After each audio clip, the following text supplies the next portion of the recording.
नमस्कार, रफ्तार मीडिया देख रहे हैं आप। आपके साथ मैं हूं स्नेहा पात्रो। तो बिहार विधानसभा चुनाव की कवायद तेज हो चुकी है, मंच सज चुका है और पहली चाल तेजस्वी यादव ने चली है छात्रों और युवाओं के बीच। बापू सभागार में तेजस्वी का वार, 20 साल से सत्ता की गोद में सोए कुंभकर्ण अब जागो, बिहार के युवाओं का समय आ गया है।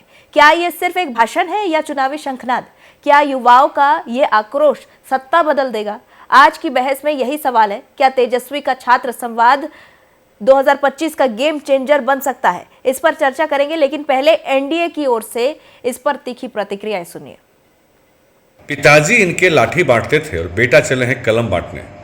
आप कितनी भी चौंचलेबाजी कर लीजिए, आपकी छवि नहीं बदलने वाली। आपके ड्रामे से आप अपनी छवि नहीं बदल सकते। आपकी वास्तविकता को, आपकी जंगल राज को, आपके भ्रष्टाचार की प्रवृत्ति को बिहार की जनता रग रग से वाकिफ है। आपकी किसी नौटंकी पे यहाँ की जनता भरोसा नहीं करने जा रही। तेजस्वी यादव जी, आप कलम बांटें, अरे आप लोग तो बंदूक बांटने वाले लोग हैं ना। आपके पिताजी के मुख्यमंत्री आवास में रैंसम का, किडनैपिंग का पंचायती हुआ करता था। आपका तो वो चुनावी साल है, इसीलिए तेजस्वी यादव जी अलग अलग वर्ग के लोगों को रिझाने के लिए, लुभाने के लिए अलग अलग तरह के कार्यक्रम कर रहे हैं। राष्ट्रीय जनता दल की संस्कृति से सभी लोग वाकिफ हैं। यहां लाठी में तेल पिलाने की ट्रेनिंग दी जाती है। यहां जन्मदिन पर लड्डू नुमा केक तलवार से काटा जाता है।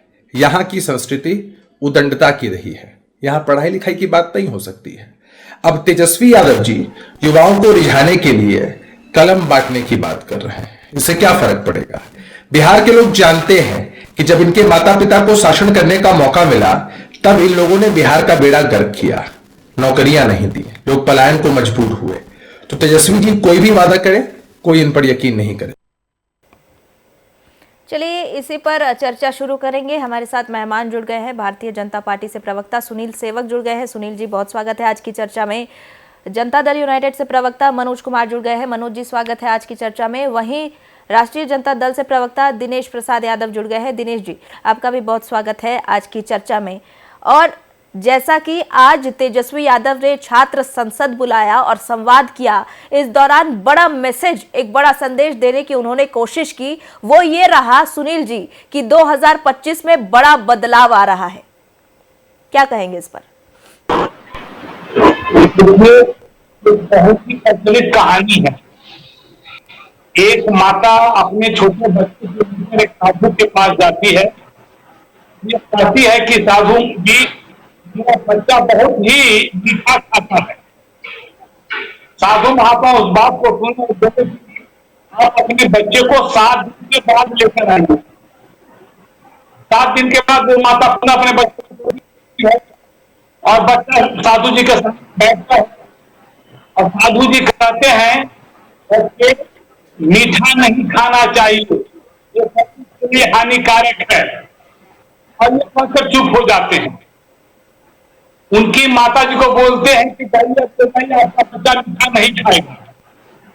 उनकी माता को बड़ा आश्चर्य हुआ, ऐसी बात आपको कहना था तो उस दिन क्यों नहीं आपने कहा?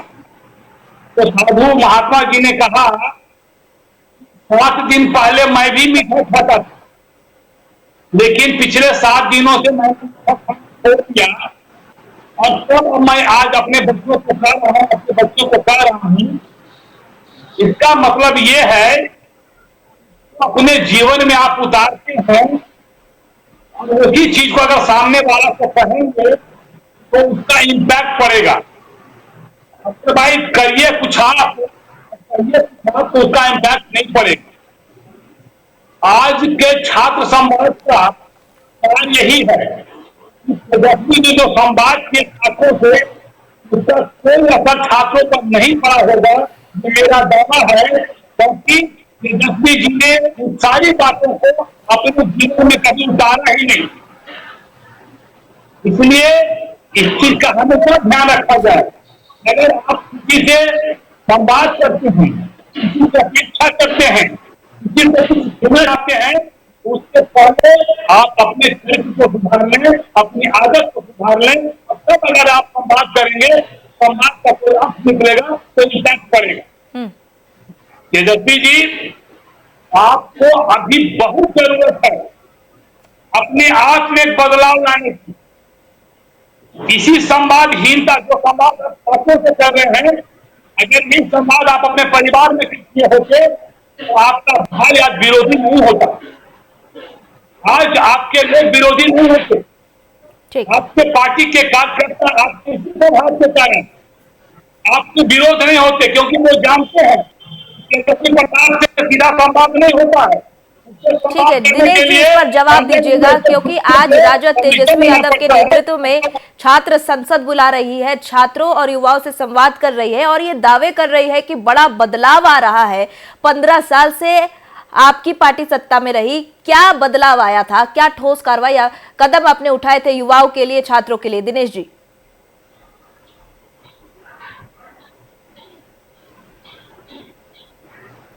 चलिए, दिनेश जी को आवाज नहीं आ रही, उनसे जुड़ने की कोशिश कीजिए। एक बार मनोज जी के पास जाएंगे। मनोज जी, आज नीतीश कुमार सत्ता में हैं, लेकिन फिर भी आरोप लग रहे हैं कि युवाओं के लिए और छात्रों के लिए नीतीश कुमार कुछ नहीं कर रहे। छात्रों में, युवाओं में नाराजगी है, जिस कारण से आज तेजस्वी यादव ने छात्र संसद बुलाया, युवाओं से जुड़ने की कोशिश की और ये कहा है कि मुख्यमंत्री अचेत है, सरकार नहीं चल पा रही है, उनसे सत्ता नहीं चल पा रही है। देखिए, असल है कि चुनाव का मौसम है और चुनाव की जिस तरह बरसात के समय कई तरह के मेढक ऊपर आ जाते हैं नदी से और फिर जब बरसात खत्म होता है तो वो बिल में चले जाते हैं। तो अभी चुनाव का मौसम है, छात्र संसद करेंगे, महिला संसद करेंगे, किसान संसद करेंगे, इनको जितना करना है कर लीजिए और हमेशा से करते आ रहे हैं। आज छात्र संसद में अगर आप देख लीजिएगा उसको गहराई से, तो मुश्किल से 20% से 30% लोग थे। मेरी भी कोई शिकायत नहीं है, लेकिन कहीं भी कोई कार्य होता है उसके वक्ता को लोग सुनते हैं, इसलिए सुनते हैं कि वक्ता के ऊपर कोई न कोई प्रभावित चीज रहता है। लेकिन अब क्या रहा, ये छात्रों को क्या टिप्स दिए होंगे कि तुम्हारे हम इतने 15 बरस में हम अरबपति हो गए, तुम आज 22 बरस में कुछ नहीं हो रहे हो, तुम हमको जमीन दो, हमारी सरकार आएगी, तुम हमको जमीन लिखना, हम तुमको नौकरी दे देंगे। और ये क्या टिप्स लिख सके? तो खुद ही 4 लाइन देखकर पढ़ नहीं सकता है, दूसरे के लिखा हुआ को वो ट्वीट कर सकता है। वो बिहार के छात्र और युवा को क्या टिप्स दिए होंगे, ये पूरे बिहार के छात्र युवा जानते हैं। पूरे देश में बिहार के छात्र युवा सबसे ऊंचे स्थान पर हैं। चाहे देश का सबसे प्रमुख है नौकरी होता हो यूपीएससी से, उसमें भी बिहारी उसमें कायल रहते हैं, या बैंक का हो या रेलवे का हो या प्राइवेट सेक्टर में एक से एक कंपनी हो, आप वहां खोजेंगे तो वहां बिहारी आपको मिलेंगे। बिहार के छात्र युवा महिलाएं वहां आपको काम करते हुए मिलेंगी। तो उसको टिप्स क्या तेजस्वी यादव से लेके गए थे साना जी?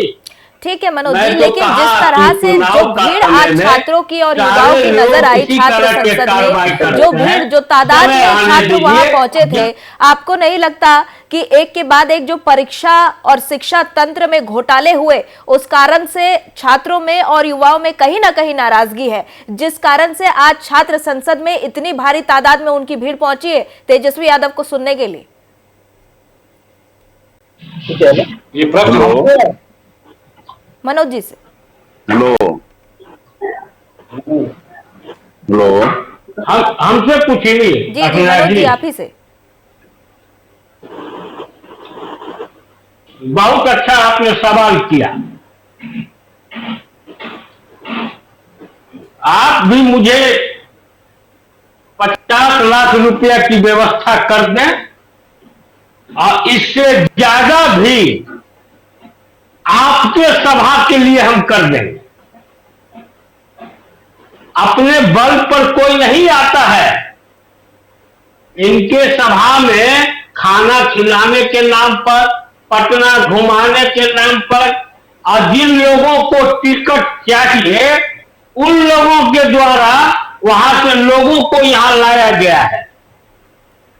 कोई अपना पैसा से यहां नहीं आया है। मैं तो कहा कि ये तो पैसा का खेल है। आप तो कोई राजनेता नहीं है स्नेहा जी। मैं आपकी मीटिंग करा दूंगा अगर आप भी खर्च करने के लिए तैयार हो। इनसे ज्यादा लोग आ जाएंगे। अभी देखिए, अभी चुनाव का मौसम है ना, और चुनाव के मौसम में जिनको ऐसे क्या ये भी कहा जाए कि जब नीतीश कुमार इस तरह के जनसंवाद करते हैं तब भी क्या पैसे देकर जनता को आप बुलाते हैं? जब मुख्यमंत्री या फिर डिप्टी सीएम सम्राट चौधरी इस तरह के जनसंवाद करते हैं, उस दौरान बिहार सरकार के मंत्री संवाद करते हैं, उस दौरान जब जनता की भीड़ लगती है तब क्या पैसे देकर बुलाते हैं? देखिए हमारे यहाँ या उनके यहाँ आप देखिएगा कि कहीं जगह कोई कार्यक्रम होता है तो अगर पूरे बिहार का कार्यक्रम होता है तो प्रखंड के अध्यक्ष, जिला के अध्यक्ष ये सब लगे रहते हैं। और कार्यक्रम से पहले हर प्रखंड में बैठक होती है, कैसे लोगों को जाना चाहिए। जरूरत पड़ता है तो हम लोग उस गांव के लोगों से खाना और उनसे धन संग्रह करते हैं और उनको कार्यक्रम में लाते हैं। एक कार्यक्रम किसी जिले में बैठक हुई हो इस छात्र युवा संसद के नाम पर, तो राजद को कहिए कुछ मीटिंग का वीडियो वहां पर करे। ठीक है, इस आरोप का जवाब दीजिएगा। दिनेश यादव जी, आपको आवाज आ रही है? जिनको टिकट मिल रहा है उनके द्वारा लाई गई। ठीक है, आज तेजस्वी यादव ने छात्र संसद बुलाया और भारी तादाद में वहां युवा पहुंचे थे तेजस्वी को सुनने के लिए, लेकिन आरोप ये लग रहे हैं जेडीयू की तरफ से कि पैसे देकर इतनी भीड़ जो है वहां पर बुलाई गई थी और छात्रों को एक प्रकार से टिप्स ये दिया गया है कि जमीन आपके नाम करें और उसके बदले में नौकरी दे। इस पर जवाब दे दीजिएगा दिनेश जी। देखिए, बीजेपी और जदयू कुछ बाकी नहीं रहा है। आरजेडी के विचारधारा से युवाओं जो है एक साथ जुट रहा है। समूह के समूह में जितने दबे कुचले वर्ग के लोग हैं, हम 20 वर्ष में प्रताड़ित हुए हैं। नीतीश कुमार जी, माननीय नीतीश कुमार जी केवल पिछड़ों की नाम पर राजनीति करते हैं, लेकिन उनके युवा आज भी भटक रहे हैं, रोजगार के लिए तड़प रहे हैं। और माननीय तेजस्वी जी ने अपने 17 महीना की सरकार में नीतीश कुमार से ऐसा काम करवा के दिखा दिया कि युवाओं में पूरा भरोसा है आने वाला वक्त अगर तेजस्वी के हाथ में सत्ता आ जाएगी तो हम सब लोगों को रोजगार मिलेगा। दूसरी बात है, इन्होंने कहा कि भाड़ा पर लोगों को लाया जाता है। मैं आपको सच्चाई बता देता हूं कि बीजेपी और जदयू जो पैसा लूट करके गाड़ी व्यवस्था करके भोजन करके व्यवस्था करता है, ऐसी कोई बात आरजेडी में नहीं है। आरजेडी के कार्यकर्ता स्वयं झंडा लेते हैं और रोड पर मार्च करते हैं, संघर्ष करते हैं। ठीक है, आज आप ये दावे कर रहे हैं कि युवाओं के रोजगार, शिक्षा को लेकर आप चिंतित हैं, लेकिन लंबे समय से आपकी पार्टी सत्ता में रही, उस वक्त आपकी चिंता कहाँ थी? उस दौरान आपने इस बड़े बदलाव की बात क्यों नहीं कही? उस वक्त जब नहीं की तो अभी जनता कैसे भरोसा करे कि तेजस्वी यादव जिस सत्ता की चाह में आज चुनाव में उतरे हैं, छात्र संसद बिठा रहे हैं, तो आने वाले समय में अगर आपको सत्ता मिलती है तो आप वो सारे वायदे निभाएंगे? सामाजिक और राजनीतिक आजादी की आवश्यकता थी, जिसमें लालू जी ने अपने 15 साल की सरकार में सामाजिक दबे कुचले लोगों को सामाजिक जो स्तर है उन्होंने बढ़ाया। पहले लोग ट्रेन पर चढ़ के जाते थे, सामंतवादी विचारधारा के लड़का उनको धक्का मार के उतार देता था और उसके सिर पर बैठ जाता था। तो लालू जी ने 15 साल में दबे कुचले वर्ग, जो सामाजिक नीच वर्ग समझा जाता, जो जाति भेद के चलते पानी न पीने देता था, ऐसे विचारधाराओं को जो मिथ्या साबित किया और ऐसे युवाओं को, ऐसे शिक्षित वर्गों का हौसला उन्होंने मजबूत किया, जिसके कारण आज उन्होंने पढ़ाई पर ध्यान दिया, शिक्षा ग्रहण किया और सत्ता में अपनी भागीदारी देने के लिए तत्पर हैं। ठीक है, ये दावे हमने 15 साल में राजद क्या की नहीं तरफ से किया, किए जा रहे हैं। जिसे सुनील जी, मन- तेजस्वी जनगणना यादव पर करता है। निशाना साधना आसान है, उनको घेरना आसान है, लेकिन अगर रोजगार, शिक्षा और परीक्षा में जो घोटाले हो रहे हैं, उस बीच जनता का विश्वास आप कैसे जीतेंगे? सुनील जी, क्या किया मैडम? सुनील जी से जवाब। हाँ ये बात हमसे है। जी जी, आपसे है। देखिए, बहुत स्पष्ट है, अब बिहार में बेरोजगारी बहुत कम हुई है। पलायन करने की स्पीड थी, उसमें बहुत ही गिरावट आई है। अब तो बिहार के बाहर जो लोग रह रहे हैं, वो बिहार में आकर नौकरी कर रहे हैं, रोजगार कर रहे हैं, क्योंकि यहाँ सरकार उपलब्ध करा रही है। और रोजगार को करने के लिए, रोजगार को करने के लिए एक मूल चीज है, उसकी पर्याप्त सुविधा यहाँ मिल रही है। इसलिए अब ये जो रोना लोग हो रहे हैं विरोधी कि पलायन, रोजगार, बेरोजगारी, ये सब केवल अलावा है, दिखावा है, इसके अलावा कुछ नहीं। मैं फिर कह रहा हूँ कि युवक बिहार में अब अपने सुरक्षित महसूस कर रहे हैं, अपने को ये समझ रहे हैं कि बिहार में जाके हम अपने जीवन को, जिनकी जीवन का तरीका है उसका बदल सकते हैं। इसलिए अब युवक किसी खराबे में नहीं आवेंगे, किसी पछतावे में नहीं आवेंगे, और किस तरह एनडीए के साथ है। और बोलिए, लेकिन जिस तरह से बीपीएससी की अगर बात कर लें और शिक्षक जिस तरह से सड़क पर उतरते हैं, अभ्यर्थी उतरते हैं, उन पर लाठी चार्ज होती है, इस पर ये संवेदनशील मामले हैं। दावे आप लोग बड़े कर रहे हैं सुनील जी, लेकिन इस पर पुख्ता एक काम करना ये जनता देख रही होती है। अब आप एक बताइए, बीपीएससी की परीक्षा हुई थी और तकरीबन बिहार में 80 केंद्र बनाए गए थे और सारी जगह परीक्षाएं ढंग से हुई थी। केवल एक केंद्र पर अनियमितता पाई गई थी, तो अब लोग तो मौके की तलाश में थे। क्या यह सही बात था?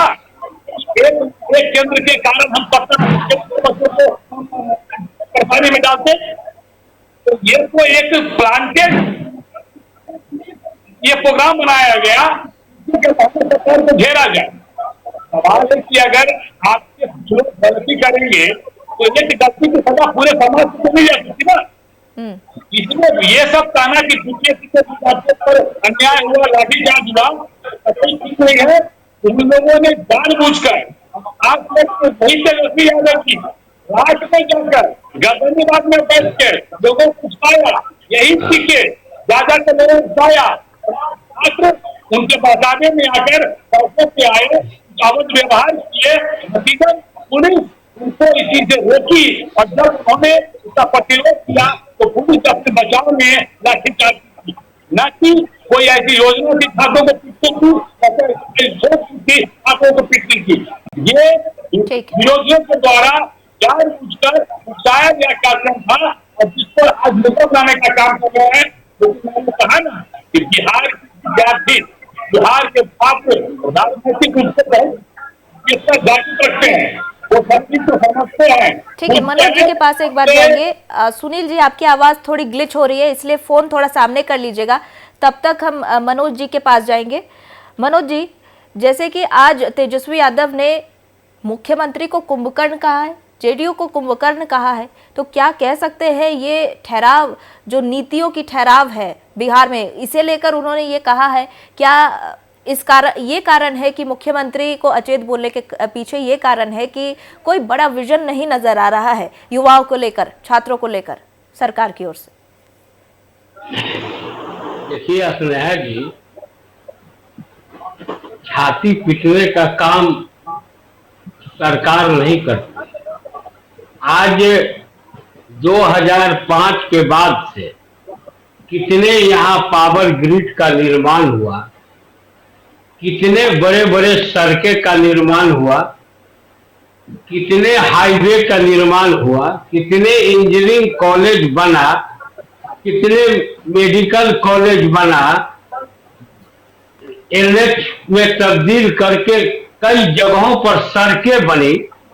तो उसको क्या इटली से आकर लोग बना रहे थे क्या? उसमें बिहार के ही लोग शामिल थे। आज मेट्रो 3-4 जिलों में शुरुआत हुआ है, काम चल रहा है, तो उसमें कहाँ के लोग शामिल हैं? बिहार के लोग शामिल हैं। तो इसीलिए मैंने आपको पहले कहा ना कि अब ये बिहार के छात्र और युवा पुराने समय के छात्र युवा नहीं है स्नेहा जी।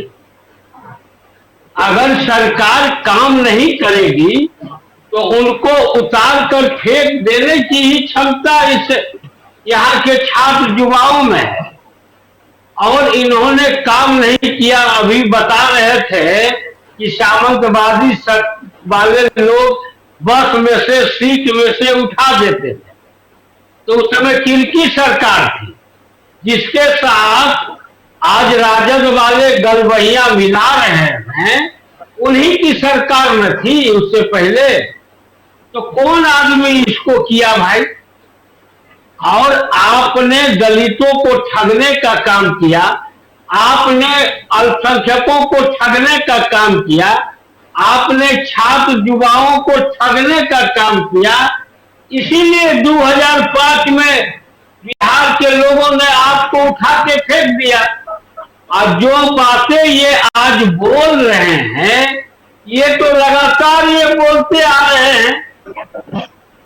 कभी सजा याफ्ता लालू प्रसाद यादव जी बोलते थे, कभी उनकी पत्नी राबड़ी देवी जी बोलती थी, कभी उनकी बेटी मीसा भारती बोलती थी, कभी तेजस्वी यादव बोलते थे।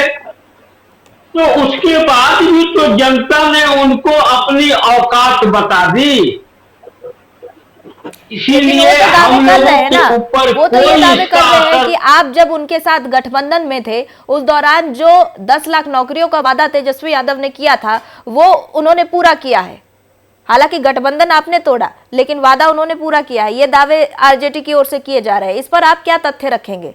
देखिए आरजेडी क्या दावा करती है? अगर ये तो उस समय का लोकसभा चुनाव में इनको यहाँ की जनता ने उनके दावों की पोल खोल दी। इनके उपचुनाव हुए, 3 इनकी जीती हुई सीट थी, उन्हें जनता ने इनसे छीन ली। बोलना बहुत बड़ी बात है। हम लोग भी देखते हैं कि हर डिबेट में ये लोग बोलते हैं कि 5 लाख लोगों को 17 महीने में नौकरी दिया। उसका अंतर तो जनता ने इनको लोकसभा चुनाव में और उपचुनाव में जता दिया ना भाई। अब उस पर हम लोग क्या बोलेंगे? कितना दिए इनको तो बताना चाहिए था। ये पथ निर्माण विभाग के मंत्री थे, उसमें कितना नौकरी दिए? इनको तो बताना चाहिए था कि ये स्वास्थ्य विभाग में मंत्री थे, अपने रीजन में कितना नौकरी देना चाहिए। तो ये तो बताएंगे कि बीपीएससी के ये मालिक होते ही नहीं है। तब इनको क्या कहा जा सकता है? अगर यही सपना ये देख रहे स्नेहा जी तो देखने दीजिए। लोकसभा चुनाव में इनको पार लगाया, उपचुनाव। इन आरोपों का जवाब दे दीजिएगा दिनेश जी, इन आरोपों का जवाब दीजिएगा। और सबसे बड़ी बात, आज तेजस्वी यादव युवाओं से संवाद कर रहे हैं, युवाओं के बीच जा रहे हैं, लेकिन आरजेडी खुद अपनी पार्टी के कितने युवाओं को नेतृत्व दे रही है या परिवारवाद ही अभी तक जारी है? देखिए, आरजेडी कभी केवल परिवारवाद की ओर नहीं, आप आंकड़ा उठा के देख लीजिए कि जदयू में, बीजेपी में और जो उनके गठबंधन के लोग हैं उसमें परिवारवाद का क्या छवि है। दूसरी बात है टिकट के समय में कि आरजेडी कितने दलित को, कितने पिछड़ा को, कितने अल्पसंख्यकों को टिकट देता है, इसका भी आप मूल्यांकन करिए अनुपातिक। और कितनी महिलाएं की भागीदारी आज विधानसभा में है, इसका भी आप मूल्यांकन कर लीजिए कि कितने लोग को आरजेडी अपनी ओर से प्रतिनिधित्व के लिए जनताओं के बीच भेजता है और इनका क्या छवि रहा है। दूसरी बात है इनका जो आरोप जो रहता है, यह तो भ्रम फैलाता है समाज में, भ्रम फैला करके पैसा के बदौलत, अंध प्रलोभन के बदौलत चुनाव लड़ते हैं। विधानसभा में क्या हुआ, केवल 42 सीट मिला जदयू को, उसके बाद भी उनको शर्म नहीं आती है जो हम पर उंगली उठाता है। कितने सीटों पर इन्होंने बेईमानी करके निर्वाचित पदाधिकारी को धमका करके हमारे उम्मीदवार को हरा दिया, इसका भी आंकड़ा आप देख लीजिए कितना कम मत से हमारा आरजेडी का उम्मीदवार हारा है। अगर बेईमानी नहीं होता तो ऐसे ही हम 20 सीट और जीत जाते। अगर हम 20 सीट जीत जाते तो इसका क्या हकीकत होता। पूरे दम खम लगा करके इन्होंने कलेक्टर और एसपीओ को प्रभावित किया चुनाव में। दिल्ली से, पटना से फोन का दबाव बनाया गया और आरजेडी के उम्मीदवार को हराया गया। हमारा वोट का अंतर क्या है, मात्र 12,000। ठीक। और आप तर्क करेंगे सीटों का कितना अंतर है, तो ये लोगों को आप कोई कुछ बोलने के लिए रहा नहीं है। हमारे मंगनीलाल मंडल जी आज आरजेडी के प्रदेश अध्यक्ष हैं, उन्होंने सारी बातों को रखा कि नीतीश कुमार जी और बीजेपी अत्यंत पिछड़ाओं के लिए क्या किया है और क्या कर रही है। और हमारा पार्टी तो केवल अत्यंत पिछड़ा दलित और अल्पसंख्यकों की लड़ाई लड़ता रहा है और उनकी भागीदारी सब दिन हुआ है। ठीक ठीक है, आपके ये दावे कितने सही साबित होंगे ये तो जनता के हाथ में है। अब हम इस पे कुछ नहीं कह सकते। राजनीतिक दल अपने आप में आरोप प्रत्यारोप करते हैं और तमाम दावे भी करते हैं, लेकिन बिहार का भविष्य अगर कहा जाए तो वो युवाओं के हाथ में है। और अब विधानसभा चुनाव जब होगा उन्हीं के हाथों ये तकदीर सामने आएगी कि आखिर किस पर उन्होंने असल में भरोसा जताया, इन दावों में से किनके दावों पर भरोसा किया है। बहरहाल चर्चा यहीं रोकनी होगी, समय की कमी है हमारे पास। बहुत बहुत धन्यवाद आप तीनों मेहमानों का हमारे साथ जुड़ने के लिए। तो बिहार का भविष्य उन हाथों में है जो आज कलम से संघर्ष कर रहे हैं और कल वोट से सत्ता गढ़ेंगे। छात्र संसद एक चुनावी हथियार है या बदलाव की दस्तक, ये तो वक्त बताएगा, लेकिन इतना तय है कि 2025 का बिहार युवा तय करेगा। आज की चर्चा में फिलहाल इतना ही। देखते रहें रफ्तार मीडिया। नमस्कार।